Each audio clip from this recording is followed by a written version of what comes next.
ഇന്ന് വളരെ വളരെ സന്തോഷമുള്ളൊരു ദിവസമാണ് കേട്ടോ. അതുകൊണ്ട് നിറയെ ലിപ്സ്റ്റിക് കൂട്ടി ഞാൻ സൂത്രധാരനിലെ ബിന്ദു പണിക്കരെ പോലെ ചാച്ചാ പോവുകയാണ്. ഇത് കണ്ടോ, ദേൻ വരുന്നു നോമിൻ്റെ അനുജത്തിയും നോമിൻ്റെ മൂത്ത പുത്രി ആച്ചിയും. ഇവരാണ് ക്യാമറാമാനോത്തികൾ. ഞാൻ ഉദ്ദിഷ്ട കാര്യ നിർവഹണ സ്ഥലത്തെത്തി കർമ്മനിരതയാക്കുമ്പോൾ ഇവരതെല്ലാം ക്യാമറ കണ്ണുകളിൽ ഒപ്പിയെടുക്കണം. അതാണ് ഉദ്ദേശം. നടക്കുമോ എന്തോ. അങ്ങനെ ഏതൊക്കെയോ ഊടുവഴികളിലൂടെയൊക്കെ ചീറിപ്പാഞ്ഞ് ഞങ്ങൾ അവസാനം ഇവിടെ എത്തിയിട്ടുണ്ട്. ഇതാണ് ചെലവൂർ ശ്രീകൃഷ്ണ ക്ഷേത്രം. ആച്ചിമോളയും കൊണ്ടുവരുന്നതുകൊണ്ട് കുറച്ച് പേടിച്ചിരുന്നു. വേറൊന്നും കൊണ്ടല്ല, നല്ല മഴക്കാറുണ്ടായിരുന്നു. അതിനേക്കാൾ നല്ലോണം കൊടുങ്കാറ്റ് പോലെ കാറ്റ് മാഞ്ഞടിച്ചിരുന്നു. വരുന്ന വഴിക്ക് ഒരു തേങ്ങാക്കൊലയോ ഓലമടലോ എന്തിനൊരു മിച്ചിലെങ്കിലും വീണാൽ പോരെ, കഴിഞ്ഞില്ലേ കഥ. അനുജത്തി ആദ്യമായാണ് ഇവിടെ വരുന്നത്, ഞങ്ങളാണെങ്കിൽ രണ്ടാമതും. അതുകൊണ്ട് ഞാൻ അവളോട് വലിയ ഗമയിൽ പറഞ്ഞു, ദേണ്ടേ കുളം, ധാരാളം മത്സ്യങ്ങൾ, പിന്നൊരാമ. അവൾക്ക് നന്നായി ബോധിച്ചു, ഇത് ഭഗവാൻ പള്ളിനീരടങ്ങുന്ന സ്ഥലമാണ്. എനിക്കെങ്ങനെ മനസ്സിലായെന്ന് വെച്ചാൽ ഞാൻ ബോർഡ് വായിച്ചു. അവിടെ വെണ്ടക്ക അക്ഷരത്തിലൊരു ബോർഡ് എഴുതി വെച്ചിട്ടുണ്ടായിരുന്നു. ഭഗവാന്റെ പള്ളിനീരാട്ട് നടക്കുന്ന സ്ഥലമായതിനാൽ കുളത്തിൽ കണ്ട കണ്ടാമുണ്ടിയൊന്നും കൊണ്ടിടാനോ തുപ്പിത്തൂറി നാറ്റിക്കാനോ ഒന്നും പാടില്ല എന്ന്. മീനിനെ കാണുമ്പോൾ പലർക്കും തുപ്പാനുള്ള ഒരു ടെൻഡൻസിയൊക്കെ ഉണ്ടാകും. ഞാൻ പറഞ്ഞതുപോലെ അല്ല കേട്ടോ, സ്റ്റാൻഡേർഡായിട്ടാണ് അവർ എഴുതി വെച്ചത്. എന്നാൽ ഞാൻ ചുമ്മാ ഒന്നിങ്ങനെ പറഞ്ഞതേ ഉള്ളൂ. ഞാൻ കുറച്ച് വെള്ളമെടുത്ത് കയ്യിലിരുന്ന ചിത്രത്തിലൊന്ന് കുടഞ്ഞു. വീട്ടിൽ നിന്ന് കൊണ്ടുവന്നതല്ലേ, കുറച്ച് വെള്ളം കുടഞ്ഞ് ശുദ്ധമാക്കാൻ വിചാരിച്ചു. അധികം വെള്ളമായ പിന്നെ വീട്ടിലേക്ക് തന്നെ പോകുന്നതായിരിക്കും നല്ലത്. ഇത് പുതർന്ന് നശിച്ചു പോവും, ചിത്രം നാശമായി പോവും. അതുകൊണ്ട് എൻ്റെ ഒരു സമാധാനത്തിന് ഒന്ന് വെള്ളം പാറ്റിച്ചു, അത്ര തന്നെ. കുറച്ചെടുത്ത് ഞാനും തലയിലാക്കി. ഞാനും വീട്ടിൽ നിന്നാണല്ലോ വരുന്നത്, അതിനാൽ കുളിച്ചിട്ടാണ് എല്ലാവരും ഇറങ്ങിയത്. എന്നാലും പച്ച കളറുള്ള വെള്ളം കണ്ടപ്പോൾ നീന്താൻ ആക്രാന്തം വരുന്നുണ്ടായിരുന്നു. അതുകൊണ്ട് കുറച്ച് നേരം കൈയിട്ടും കാലിട്ടും ഒക്കെ വെള്ളം നാറ്റിച്ചുകൊണ്ടിരുന്നു. അധികം ഉല്ലസിച്ചാൽ രാത്രിയാകും. ഇതാണ് അമ്പലത്തിലേക്കുള്ള നടവഴി, നട സ്റ്റെപ്പ് അല്ലെങ്കിൽ നടപ്പടി. ഈ പടികൾ ഓരോന്നും കൊച്ചടി വെച്ച് ഞങ്ങൾ അങ്ങനെ മുകളിലെത്തി. പൂജ നടന്നുകൊണ്ടിരിക്കുകയായിരുന്നു കേട്ടോ. ഞങ്ങൾ പുറത്തൊക്കെ ചുറ്റി പ്രാർത്ഥിച്ച് പിന്നെ അകത്തേക്ക് കയറാമെന്ന് വിചാരിച്ചു.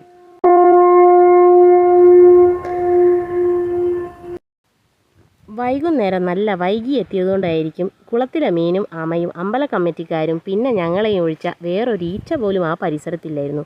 അതുകൊണ്ട് എല്ലാ സ്ഥലങ്ങളും ഒന്ന് കണ്ട് വിശദമായി പ്രാർത്ഥിക്കാനും നല്ല പ്രശാന്ത സുന്ദരമായി ചുറ്റി നടക്കാനും ഒക്കെ സാധിച്ചു. അധികം ചുറ്റിയ നടയടയ്ക്കുന്നുള്ളതുകൊണ്ട് വേഗം നടയ്ക്കുള്ളിലേക്ക് പോകാമെന്ന് വിചാരിച്ചു. ആച്ചിക്കുട്ടനാണെങ്കിൽ നല്ല ഉറക്കം പിടിച്ചത് കിടന്നതുകൊണ്ട് ഇവിടെ എത്തിയപ്പോൾ ഞങ്ങൾ എഴുന്നേൽപ്പിച്ചതാണ്.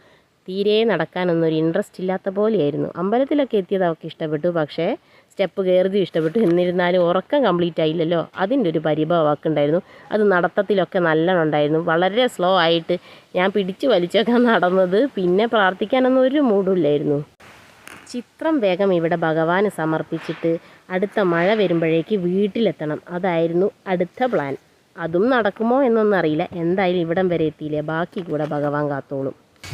ഞങ്ങൾ ഈ പ്രദക്ഷിണം വെക്കുന്ന സമയത്തൊക്കെ ഭഗവാന്റെ നട അടച്ചിട്ടുള്ള പൂജ നടന്നുകൊണ്ടിരിക്കുകയായിരുന്നു. ആ സമയത്ത് അവർ മൈക്കിലൂടെ നല്ലൊരു സൗണ്ടൊക്കെ വെച്ചു, എന്താണ് അതിൻ്റെ പൂജയ്ക്ക് വേണ്ട ഒരു പാട്ടൊക്കെ വെച്ചിട്ടുണ്ടായിരുന്നു. അപ്പോൾ അത് നല്ല രസമുണ്ടായിരുന്നു കേൾക്കാൻ. ഞങ്ങൾ നടക്കുമ്പോൾ ഒരു പോസിറ്റീവ് വൈബ്, എന്താ പറയുക, നല്ല ശാന്തമാണല്ലോ, ആരുമില്ല, നല്ലൊരു അന്തരീക്ഷവും. പിന്നെ പോരാത്തതിന് ഈ ഒരു സൗണ്ടും കൂടെ ഈ മ്യൂസിക്കും കൂടെ ആയപ്പോൾ എന്തോ അത് അങ്ങോട്ട് പൂർണ്ണമായി.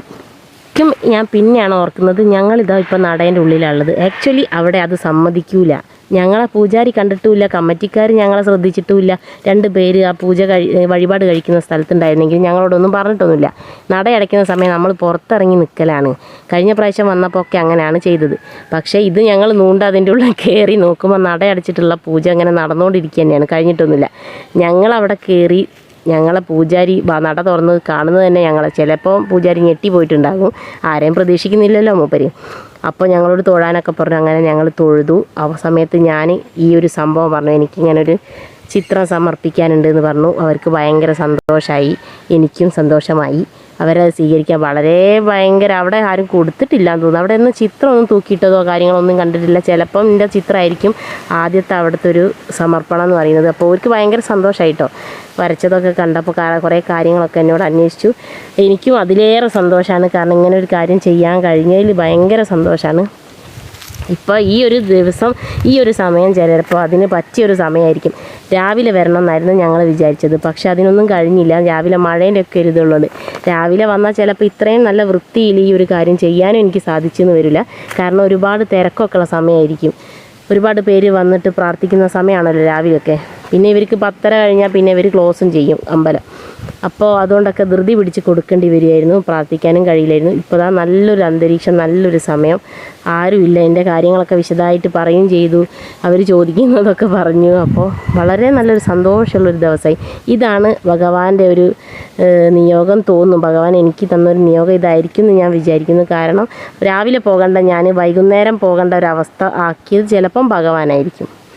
അപ്പോൾ അതുകൊണ്ട് വളരെ സന്തോഷമുണ്ട്. വൃത്തിയിലും വെടിപ്പിലും സന്തോഷത്തിലും സന്തുഷ്ടമായ ഹൃദയത്തിലും അതെനിക്ക് സമർപ്പിക്കാൻ കഴിഞ്ഞതിന്. ചിത്രം വര ഞാനൊരു 2 ദിവസത്തിൻ്റെ ഉള്ളിൽ തീർത്തതാണ് കേട്ടോ. രാത്രിയൊക്കെ ഇരുന്ന് വരച്ച് തീർത്തതാണ്. ഈ ഒരു ദിവസത്തിനേക്ക് വേണ്ടി കുറേ കാലമായി ആഗ്രഹിക്കുന്നു. അപ്പോൾ അത് ഞാൻ സന്തോഷപൂർവ്വം ഇവിടെ പോസ്റ്റ് ചെയ്യുന്നു.